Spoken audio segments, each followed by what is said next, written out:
Have you ever walked or driven by a streetlight, only for it to flicker or turn off when you get closer? Then as you leave, it comes back to life behind you? Imagine this occurrence happening so consistently, so frequently, that you can't help but notice.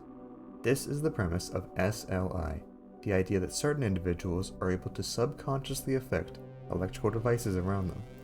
Some claim it's the effect of latent psychokinetic ability in all of us, while others say it's failing infrastructure being misconstrued as incredible coincidences. But what's really going on here?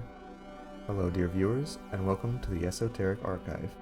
Today we'll be talking about the supernatural phenomenon called Streetlight Interference, or SLI. So sit tight, grab yourself a mug of tea, and let's dive in. Individuals who experience SLI are colloquially called sliders. These sliders report that streetlights around them will flicker or shut off completely when they pass by them, either by foot or while driving. However, despite the name, some of these sliders say they observe electrical failures in other devices besides street lamps. These vary from lamps or TVs turning on or off, watches ceasing to function, and children's toys making noise despite no one touching them. This implies that sliders could have an electrical field around them, like walking EMPs or batteries. After all, our brains and muscles already function on electrical impulse, so it's not a far stretch to say these signals could leak outside of the body and impact our energy-dependent surroundings. But has this phenomenon been studied? You may be surprised to hear that, yes, it has. Kind of. In 1979, the Dean of Engineering at Princeton University, one Robert G. Young, founded the Princeton Engineering Anomalies Research Program, or PAIR.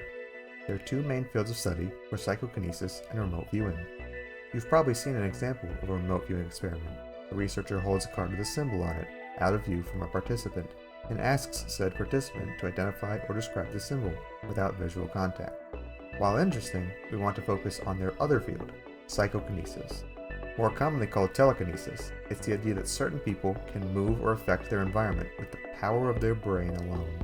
To study this, PAIR employed several electronic random event generators to see if participants could indirectly affect their outcomes.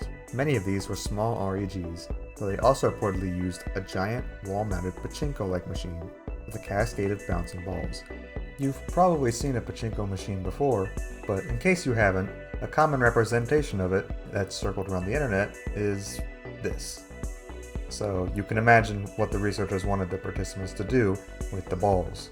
The metal balls, not the horse balls. In 1986, PAIR published their findings that they had collected over 7 years of study, and what they found seemed incredible. The data showed that certain subjects had a statistically significant impact on the outcomes of these machines, implying that these people had some form of psychokinetic ability. A random distribution shifted in a way unexplainable by chance, the researcher said, was attributed to the presence of these gifted individuals. So that settles it. If these people can influence electronics, then SLI can reasonably be lumped in with this phenomenon, right? If you're at all familiar with scientific studies and the many ways researchers can manipulate the data and results to reach a conclusion they'd prefer, then statistically significant probably doesn't mean much to you. A much better metric is reproducibility, which the PAIR study was never able to do. Scientists from Germany to New York, to even PAIR itself, tried to repeat the study and failed to garner similar results. Even the study itself had several flaws.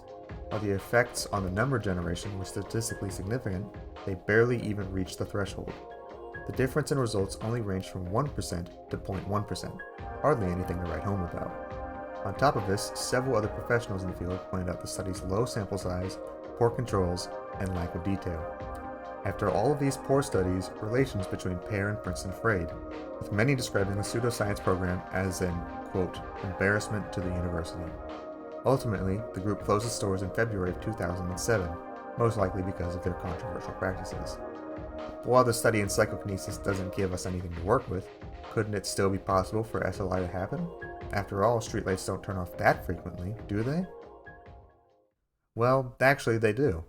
Most streetlights you'll see are sodium vapor lamps, which come in two varieties, high pressure and low pressure.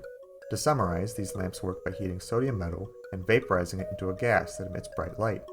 Low-pressure sodium lamps don't use a lot of energy, but can only produce yellow light.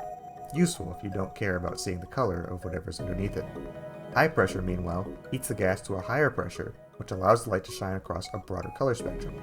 HPS lamps are much more common due to their wider range of applications, and they're the prime suspect for these SLI incidents. See, when an HPS lamp nears the end of its lifetime, it will start to do what's called cycling. Over time, the lamp loses its sodium, thus requiring a lot more energy to maintain the light. Once it reaches its maximum voltage output, the reaction stops and the light goes out. However, after some time, the lamp will cool down enough to try the reaction again, letting the light come back on. This may look like someone flipped a switch arbitrarily to turn the lamp off and on again, but this is just what happens because of how the lamp works. So this is why these lamps go out. Why do they specifically do it when someone's walking past them? Chances are, they're not. It's a case of if a tree falls in the forest and no one is around to hear it, does it make a sound? Or in our case, if a lamp goes out on an empty road and no one is around to see it, did it really turn off? If the lamp is on its last legs, it's going to flicker even when nobody's around. You're just more likely to notice it the closer you are to the lamp. Just like how if you're walking under a tree and a leaf falls 2 feet from you, you're probably not going to pay it any mind. But if the leaf falls directly on your face, you're going to become aware of its descent.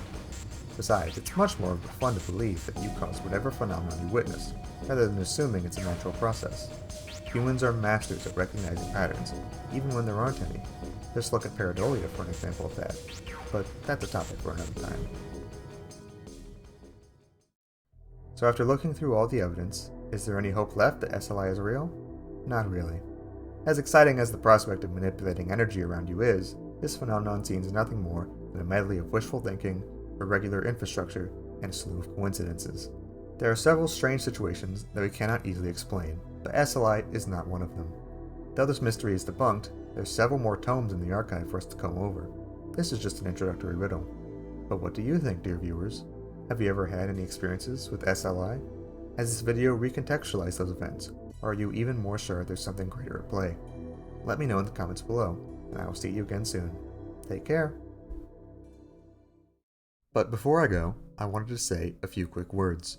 First of all, welcome to the broadcast.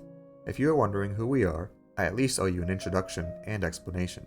You may call me Bug, and I've become a recent resident of an indescribably infinite library that I've dubbed the Archive, filled with books and stories on all manners of topics, from real to unreal to something in between. There is no shortage of knowledge found in these piles of pages. Currently, I am the only one here, though I do hope to find others soon.